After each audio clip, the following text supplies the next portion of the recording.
News India 27 नव्या पिढीचं नवं माध्यम। इंदिरानगर पाथर्डी फाटा परिसरातील सदाशिव नगर लेन नंबर 4 येथील कृष्णा प्राइड फ्लॅट नंबर 12 येथे भाडेतत्वावर राहणाऱ्या निशा मयूर नागरे 33 या महिलेचा संशयास्पद मृतदेह आढळून आल्याने एकच खळबळ उडाली आहे। तर ही हत्या असल्याचा संशय व्यक्त करण्यात येत आहे। पाथर्डी फाटा परिसरातील सदाशिव नगर लेन नंबर 4 येथील कृष्णा प्राइड येथे भाडेतत्वावर 1 वर्षापासून नागरे कुटुंबीय राहत आहेत। दिनांक 28 ऑगस्ट रोजी त्यांच्या घरात घरकामासाठी येणाऱ्या खिलारे या काम करून घरी गेल्या। दिनांक 29 ऑगस्ट गुरुवार रोजी दुपारी 12 वाजेच्या आसपास नागरे यांच्या घरी आल्यानंतर घराला बाहेरून कुलूप होते।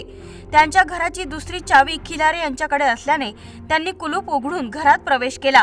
यावेळी बेडरूम मध्ये निशा मयूर नागरे 33 यांचा मृतदेह बघून घाबरून घरातून बाहेर पळाल्या। ही बाब इमारतीतील इतर रहिवासियांना सांगत या बाबीची माहिती इंदिरानगर पोलिसांना कळवण्यात आली। प्राथमिकदृष्ट्या गळा ओढणीच्या सहाय्याने आवळून खून करण्यात आला असावा असा अंदाज पोलिसांच्या वतीने वर्तवण्यात येत असून याबाबत शवविच्छेदनानंतरच अधिक बाबी स्पष्ट होऊ शकतात असे स्पष्ट करण्यात येत आहे।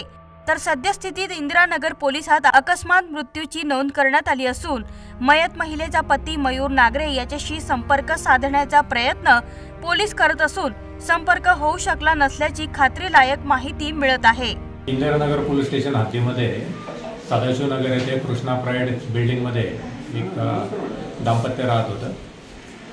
तर त्यांच्या घरातील जे घरकाम करणारी महिला होती तिने जेव्हा चावीने दरवाजा उघडला तेव्हा तिला त्या घरात राहणारी महिला ही मृत अवस्थेत आढळून आली आणि पोलिसांना ही खबर समजतात आपण घटनास्थळी आलो। घटनास्थळी त्याचा पंचनामा केला आणि त्या महिलेचं प्रेत तिची बॉडी आपण पोस्टमॉर्टमसाठी पाठवतोय।